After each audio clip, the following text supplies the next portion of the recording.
morning. Happy Monday. It is 6:30 on this May 15th. I'm Caitlin Heck here with Wanya Reese and meteorologist Alex Forbes. So we had an absolutely beautiful weekend, but I was like, it's been way too beautiful. So I know that we have some rain that is certainly on the way, Alex. And even a few spots right now seeing the showers this morning. Oh, but wow. I'll tell you what, we are all seeing the humidity out there this morning. Yes, sir. It is going to wake you up if you're not up already when you walk out the door. Looking live at the Georgia National Fairgrounds, it's overcast. You can almost see the humidity in the air. Looking at temperatures in the 70s this morning, 71 in Macon, 70 in Warner Robins. This is warm by mid-May standards, but the radar is showing you a few showers this morning into Wilkinson County, finding their way into Lawrence County. Already saw a shower in Dublin earlier, but just on the east side of Irwinton, moving into Nicholsville right now, and then another heavier shower fired up just north of Hawkinsville, now moving through Hawkinsville and down to the south, down into Wilcox County in the next few minutes, if, and that's a big if, it's able to hold together. Today, looking for a high temperature right around 88, but I would call today a bustable forecast. And what I mean by that is we're going to have this wedge in place to the northeast, which means, by the noon hour, Milledgeville is going to be at like 79. Meanwhile, Macon's going to be at 85. So that temperature gradient is going to be very fine. So we're going to be watching that through the day today. But that wedge is also going to keep the showers and storms mainly south of 16 and west of 75 today. We'll take a closer look at future view, and I'll show you why it's also not going to be quite as hot this week, coming your way here in just a moment. Thank you, Alex. 2 people are recovering this morning after a shooting in West Macon. Now, the Bibb Sheriff's Office says they responded to a shooting around 10 Saturday night on Marigold Avenue near the Dora Street intersection. Deputies say they found a man and woman shot. They went to a hospital and are expected to be okay. So far, there's no information on what led to the shooting, and deputies say they don't have a description of the shooter. If you have any information, you can call the Bibb Sheriff's Office. That number is 478-751-7500. Again, 478-751-7500. We have new details in a deadly moped accident that happened last week on Riverside Drive. The Bibb County Sheriff's Office says they made an arrest in the death of 48-year-old Hoa Tran. Officers arrested and charged 30-year-old Link Pair with DUI, hit and run, and first-degree homicide. On May the 2nd, a white Toyota Tacoma was driving through a parking lot at the shops at River Crossing when the driver hit Tran as she drove a moped. Tran later died at the hospital. Right now, Pair is being held without bond. Well, Warner Robins Police Department says most train collisions are preventable, including the one that happened last week when a Norfolk Southern train slammed into a flatbed truck on Watson Boulevard at Highway 247. Stop, look, and listen before you proceed across that railroad crossing. 2022 data from Federal Railroad Administration shows the state of Georgia ranks number 6th for most railroad crossing collisions nationwide. After Wednesday's collision, Interim Assistant Chief Wayne Fisher says it is important to be cautious. Fisher says you should stop at every crossing, slow down when you see the gate arms begin to lower, and if you come to a crossing that doesn't have those, stop no closer than 15 feet behind the tracks and look out for painted lines. Block lines that are painted on the roadway are placed there with purpose to create a safe point for a vehicle to be parked away from the intersection to prevent such matters from occurring. Most importantly, Fisher says never stop on the tracks. If you do, you're at fault for any accidents that happen. Well, July the 4th, it seems like it's far away, right? But the city of Warner Robins is already planning their celebration. The big Warner Robins Independence Day concert is set for Saturday, July the 1st of this year. This evening at council, city leaders will vote on whether Warner Robins should enter into an agreement with 3 entertainment companies for the celebration. Aside from voting on July the 4th festivities, the city is discussing redrawing maps as the city continues to grow. Council will vote on an updated map that would serve as the official layout for voting precincts. Council is set to meet this evening at 5:30 in the council chambers at City Hall. You can also join them for the pre-council meeting at 4:30 in the Carolyn Robbins Room at City Hall. Well, tomorrow, Macon Mayor Lester Miller will present his spending priorities in his 2024 budget proposal. Mayor Miller says he plans to announce lowering property taxes by 5 mills. He says it's the county's largest property tax rollback, and if approved, would be the 3rd consecutive cut to the millage rate, as promised on legislation on the OLOST. OLOST is the county's new penny sales tax that went into effect in January of last year. Miller says the budget proposal will have a heavy focus on economic development, public works, beautification, recreation, and pedestrian safety. As usual, Miller says public safety will take up the biggest part of the budget. The presentation starts at 4:30 tomorrow afternoon at the Government Center. I say good morning and welcome. We are delighted to celebrate Fort Valley State University's Spring 2023 commencement ceremony.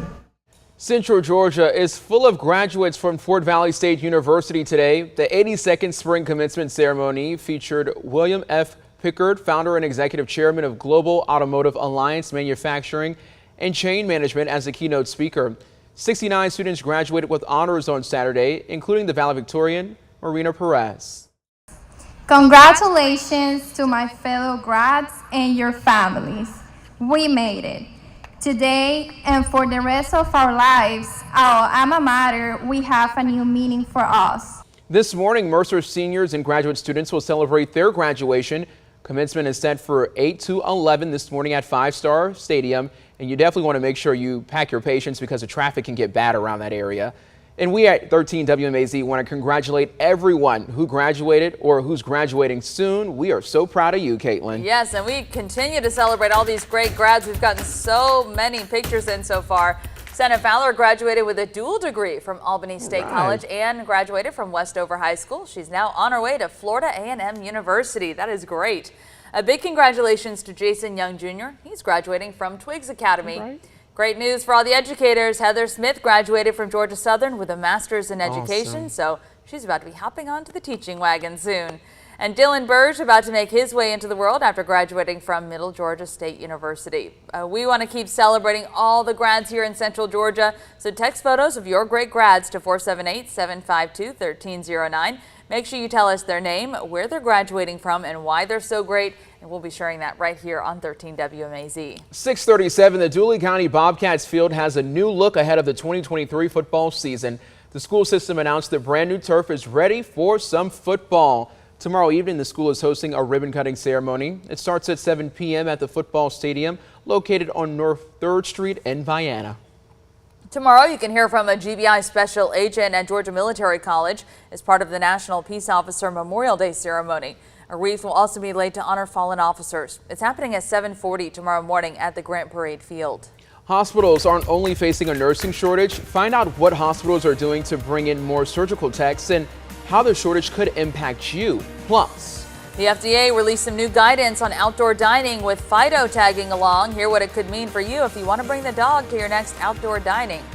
Time is now 6:38. We actually went to Fall Line on Saturday, and there were so many dogs out there outside just loving it, but also you could tell they were so hot. oh, definitely. I was like, I hope they had some water bowls out there, which they typically do because the weather was beautiful this weekend, but not only the heat, but the humidity is what made it disrespectful. And the humidity is going to be hanging around, unfortunately, here through the next few days and likely through the rest of the summer. So, Yeah, of course. Safe to say. On that front. Yeah, here we go with a live look over downtown this morning. Sun continues to come up earlier and earlier. That's the sign that we're headed to the summer solstice in the next few weeks. 71 is the current number here in Macon, but check out that dew point at 69 this morning. That means it is feeling like the tropics out there in Central Georgia this morning. 71 in Macon, 70 in Warner Robins, 72 over in Cochran, 68 in Eastman, 72 in Dublin, where we've already seen a shower this morning, 69 in Monticello and in Forsyth. But these dew points, it is really sticky across Central Georgia this morning. If you haven't woken up yet, I tell you what, you're going to wake up when you walk out that door because it's going to be a shock to the system